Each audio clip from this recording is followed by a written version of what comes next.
inspire, empower, grab your girls and soar a little higher. Unlock the fire in you, cause real women don't bitch, no. Real women don't, real women don't, real women don't, real women don't, real women don't, real women don't, real women don't, real women don't bitch. Hey, thank you for joining me on the Real Women Don't Bitch podcast. This is your proud host, August Crenshaw, aka Mrs. Raw, Real, and Relentless. I am the #1 advanced mental conditioning specialist for entrepreneurs because building mental muscle is necessary in order to implement successful business strategies.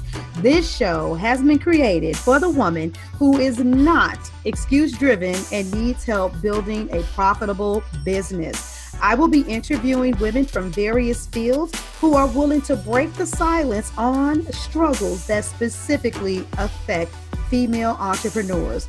Welcome to a show where I and guest speakers from time to time share our methods that help us beast our business no matter what is going on in our lives. Whether you are an online or brick and mortar business owner, this show is for you.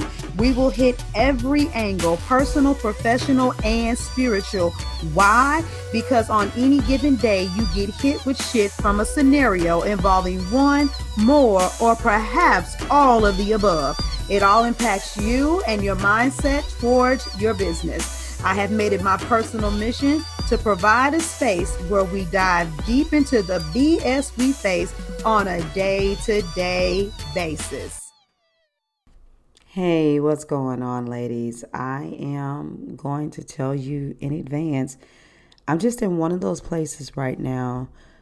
I am thinking about a couple of women in my life that are entrepreneurs who are very beautiful women, and you may fit this same mold. But there are a couple of women in my life that are entrepreneurs, and they've been doing what they've been doing for quite some time, and they are being attacked. They are going through a lot of things in their personal life, yet somehow they are still persevering and building their businesses. These personal attacks are, in their families. It's in things that are outside of their control. It's like if, all of a sudden, your kids get sick or a loved one is sick and you have to take care of them. Your finances are attacked because of everything that's going wrong in your home. Emergency funds are, being exhausted. A lot of accidents are happening around people, a lot of death, a lot of needs. And I look at some of these women and how no matter what is going on around them, they continue to persevere. They continue to build their business. They continue to do what they know is true because they're so rooted and grounded in it. And when I think about them, it makes me think about warriors. And I honestly, from a military perspective, I couldn't explain what would allow somebody to say, I am willing to sign up for something that I'll die for. And especially in the African American experience, I'm going to sign up to die for a country that I could potentially get hurt and not die for and come back and still not be treated with equality. There is a special breed of person that says that I am willing to die for what I believe in. And to be honest with you, even without regard to race, just veterans, period, come back to this country and aren't necessarily treated with the respect that they deserve. And I won't go down that slippery slope. They're just not given the respect or the care and the resources, period. But that's not what this podcast episode is about. But it's likened unto that. Some of you in your entrepreneurial journey, you have such strong passions to be there and to serve people, but doing what you do is a troublesome task. Some of you know what you're put on this earth to do, and things outside of your business can sometimes make it feel difficult. And I want to talk to you guys today, and I want to give you some encouragement. I understand you, and I feel you more than you will ever know. And I want you all to have the brighter side, the pot of gold at the end of the rainbow mentality, because this is what this all goes back to. It goes back to mindset. And we gonna have a little bit of church, up in here, as some of my clients would say, because there's some references that I'm going to make, because I need your faith to be strengthened. I need your vision to be so freaking amazing that you come out on the other side of the things that you're going through with an expectation for greater. And let me explain this. A lot of people who follow me, they're Christians. And a lot of Christians have this mentality of, hey, I got to pick up my cross. This is my burden. This is what I got to bear. This is what life is going to look like. I am suffering just like Jesus Christ. I'm picking up my cross, and I've counted the cost, and this is just what this journey looks like. And some people may say what I'm about to say is out of order, but I went to one of the more ugly scriptures. And I'm here to tell you that God, the divine, the universe, has the same level of expectation that I'm about to express to you. And I know how jacked up things are, but I need you to expect to come out of it. I'm saying this because a lot of people are kind of like, yeah, when I come out of it, that's what it is, as if there is no control. As if there is no expectation, as if this is the bed that you were made to lie in. Trust me, I understand that a warrior will get battered, will get abused, will get hurt, will have cuts, will have wounds. But these strong warriors are also the ones who experience victory. And victory is not just in knowing that the war was won. Victory is not in Purple Hearts and gold medals. It is in living. It is in living and breathing and enjoying the spoils of war. It is in living and breathing and knowing that you accomplished something and got out of the worst part of life to actually end up on the other side. And I need to know that if you're listening to this podcast, after all the stuff that I said, if you're still listening, then that means there's a piece of this that you're like, yep, that's my life. That's my story. And so I want you to expect to come out on the other side. Because if you don't expect to come out on the other side, you have a victim mentality. Just bear with me. I'm going to break this down. Those of you that know me better than this, you know that this is not going to be about me judging. But I don't want you to have a victim mentality. I need you to have a victor mentality. And in the darkest moments, you're supposed to have a victor mentality. And most people don't. What they have is a victim mentality, and that they're sitting back and waiting on a miracle, or they're just enduring. This life is not about enduring. It is about enjoying the spoils of your war. And entrepreneurship, period, can sometimes feel like a war. Let me say that again. Entrepreneurship can sometimes feel like a war, because you will go through so many things. You will feel like you are being pressed upon, that your mindset, you're being attacked, that you're inadequate, but you have to still stay focused and continue to build and believe. You're going to experience a lot of doubt. You're going to be uncertain which way to turn. You're not going to know exactly what to do. You're going to feel like you're at a loss of resources, but you are going to have to then look and say, wait a minute, but all is not lost. And if I have no other resource, I have the resource of my mind, my skill set, and my abilities. There are going to be times when you're going to be talked about. There are going to be times that you're going to have to, still keep on going. You're going to feel like you're lonely. But before you can feel like you're totally alone, someone's going to come through, and you're going to realize that you're not completely abandoned. You're going to sometimes feel like you are useless. But you're going to realize that, no, you're not. You can do this, and you're the person that was made to do it. Now, A lot of these things that I just said actually come from a scripture. These exact words that I said, these are the ways that you're going to feel about being an entrepreneur, are words that came from a scripture, but you don't recognize it because it is the definition of the Hebrew word for words that are in place in the Bible. So I really want you to think about that. People hear me say this all the time, that I wish that they would write the entrepreneurial version of the Bible, because I believe the codes and the secret to success are in the Bible, because it shapes and frames the mindset that entrepreneurs have to have in order to be successful. And that it's really not about what some people are making it. And the overexpression of sin consciousness is attacking us and keeping us from fully executing and walking in our power. If you don't believe me, then allow me an opportunity to read exactly what I'm talking about. So I'm going to read for you out of 2 Corinthians chapter 4, and I'm going to start at verse 8. I'm going to read verse 8 down to, I want to say verse 10, and then I'm going to pick back up at verse 15. So it says, we're troubled on every side, yet not distressed.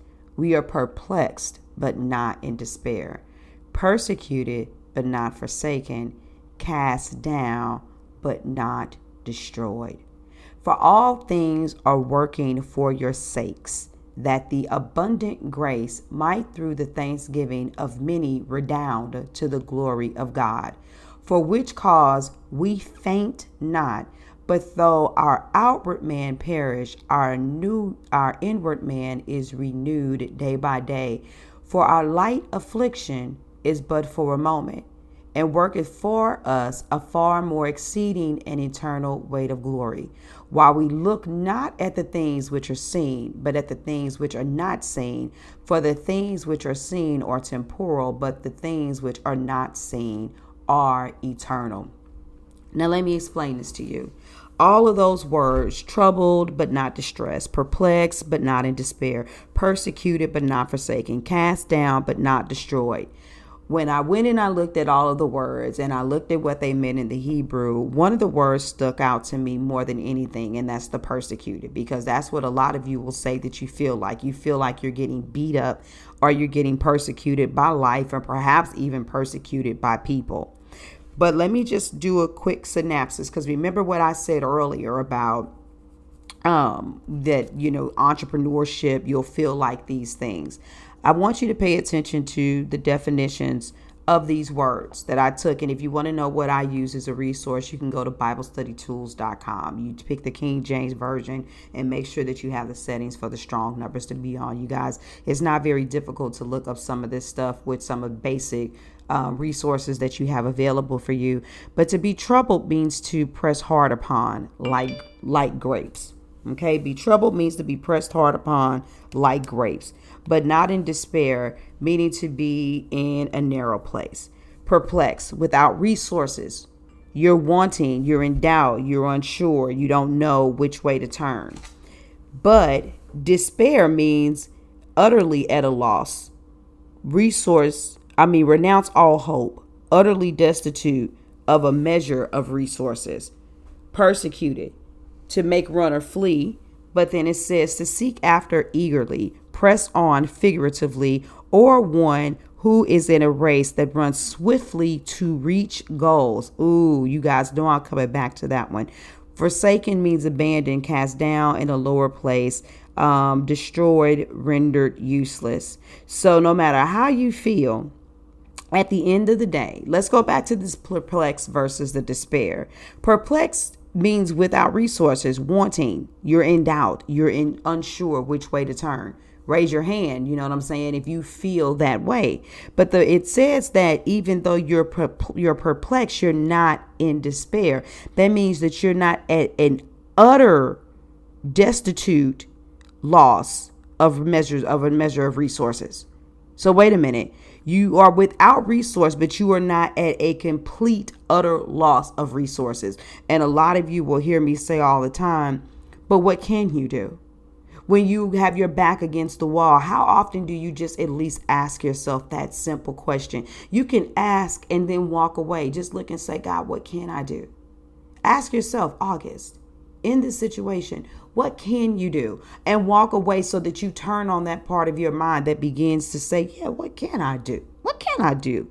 Because even though you feel like you're at a lack of resources, you may feel like you're at a lack of the divine's resources, but inside of you is the creative ability. You are not at a complete, utter loss. See, this is why entrepreneurship gets so tricky, because part of how you get through is often saying, I'm going to tap in the magic, the power, the wisdom, the creativity that is inside of me. It says that you're not in despair, which means you cannot renounce all hope. You are not utterly at a complete loss. You are not utterly destitute of a measure of resources. There is always still something inside of you.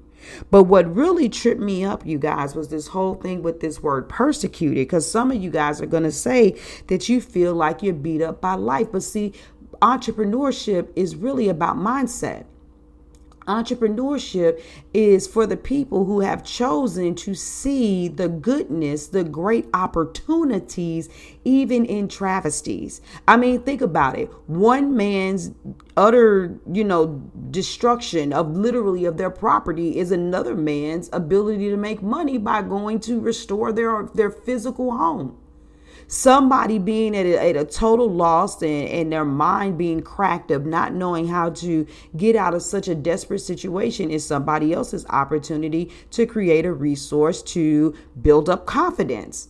Entrepreneurship is for people who see opportunities. And if you are the kind of person who always runs to saying, I feel like I'm getting the shit end of the stick, entrepreneurship is not for you. It's literally that simple. And so when you look up the word persecuted, if you look it up in the American dictionary, go to dictionary.com, persecuted means that you pursue someone with harassing or oppressive treatment. It is to annoy or trouble persistently. It's defined as a verb, and it is looking at the person and that is taking the action of mistreating someone. But when you look at the Bible and you look at the Hebrew word, you look at the definition of persecuted, it means to press on. It is one who is in a race that runs swiftly to reach their goals. It's looking at the person who is being mistreated and chooses to define not the negative behavior of an evil person, but the positive behavior of the creative person who says, I'm relentless, that I will not stop and I will go after that which I am called to do no matter what. And you got to think about it, that while you're troubled but not distressed, you're perplexed but you're not in despair, that you are still running swiftly to reach the goal. So my question for my people that are listening to this, are you still running swiftly?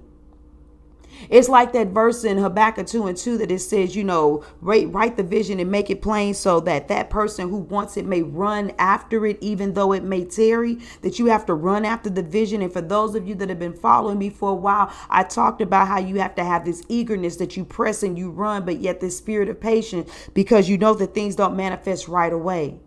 And I just want to make sure today that everybody, even though you may feel a little something about life right now, and even though you're still holding your head up and you're like a warrior, you're willing to fight, that you're not just fighting for the sake of fighting and believing that you're supposed to be beat up, shit on, and cast down and treated like shit, but that you're actually saying, this is for me to reach my goals. Because part of the other part I read, it says that all things are for your sake. And that lines up with Romans 8:28 that says that all things are working for your good. If you love God and you're called according to his purpose, I know you meet both qualifications, even though you might be pissed off with the universe sometimes. I know that you love God and I know that you're walking in your purpose because you've been doing what you've been doing for years, even before you gave it a name. Edifying people, beautifying people, helping individuals out, healing them, giving advice, being that strong answer. This is what you've been doing. And so if all things are for your sake, you've got to say, okay, how does this make me better? How does this make me better? But it's amazing to me because the scripture says that grace that it might be abundant grace. Listen, it says, for all things are for your sakes, that the abundant grace might through thanksgiving of many redound to the glory of God. Redound means to exceed a fixed number, to be in overflow. Everything that you're going through is for you to be in overflow. So day by day, you as a person, you can't defy aging. You can't defy time. But internally, we gain beauty. We gain light because inwardly we are growing and we are evolving. Whatever you're going through, it's a light affliction that's for a moment. That's what the word said. It says a light affliction that is for a moment. But the only way that it can feel like a moment is if you don't trip off of the things that you see, and you do trip off the things that are not seen. And how many of you were with me when I talked about faith? People love to quote Hebrews chapter 11:1, that faith is the substance of things hoped for, the evidence of things not seen. I said, and what most of you do is you trip off of the not seen and the things hoped for instead of tripping off the substance and the evidence. And people say, well, I believe it, even though I don't see it, I know it's going to work. No. You're supposed to believe, and the evidence and the substance, those are the literal things that you're doing to show that you believe. And so if you're not tripping off of what you see, your surroundings, what life looks like, and you're instead tripping off the things that are not seen, that vision that God gave you for your business, that is constantly every day that you're doing it, you're getting closer and closer, then you operate in substance and evidence. You can get excited about what you don't see because you're excited about what you're accomplishing every single day. You won one battle and another battle and another battle, and you need to get excited and know that the victory is coming on the other side and you're actually going to win the war. But my question is, do you have a spirit of expectation that you're going to win? Not just get through, not get tattered, beat up, and look like a hot mess. Do you have the expectation that you are going to be in overflow? You have to have the victor mentality.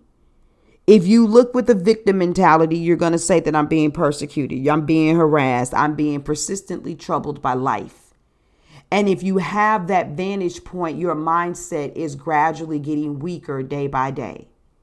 But if you have the victor mentality, you're saying, I don't know what in the hell is going on with life right now, but I can handle this. And the most important thing for me to think about is making sure that I run this race and that I am swiftly and on a mission to reach my goals. When you reach goals, there is excitement. When you reach goals, there is a sense of accomplishment. And when you reach goals, after all the work you've done laboring, you reap one hell of a harvest. The word promised that when you plant seeds on fertile soil, that you should expect a 100-fold return.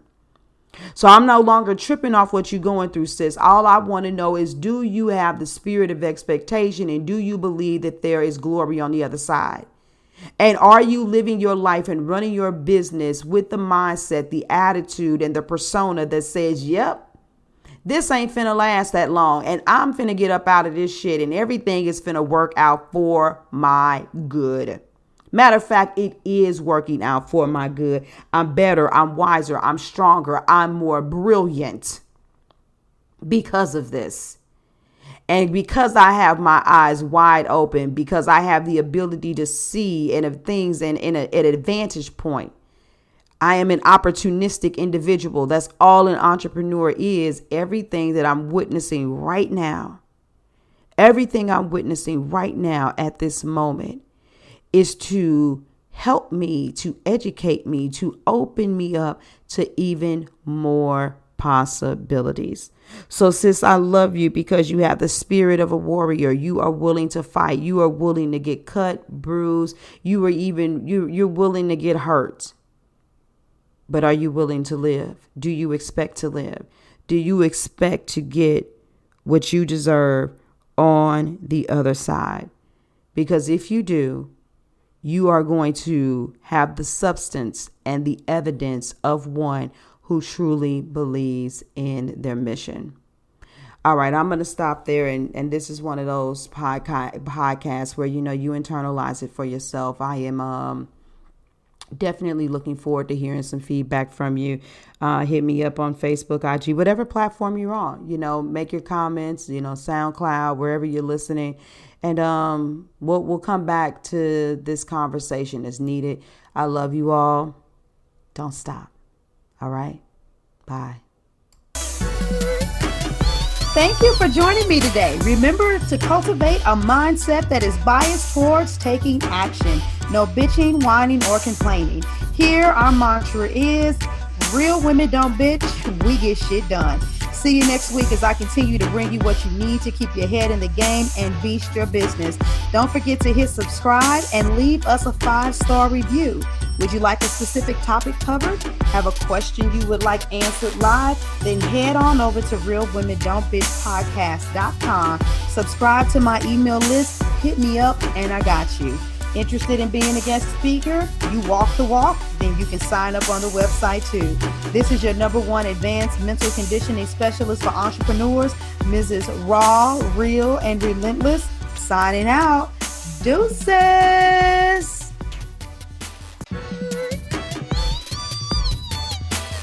Inspire, empower, grab your girls and soar a little higher. Unlock the fire in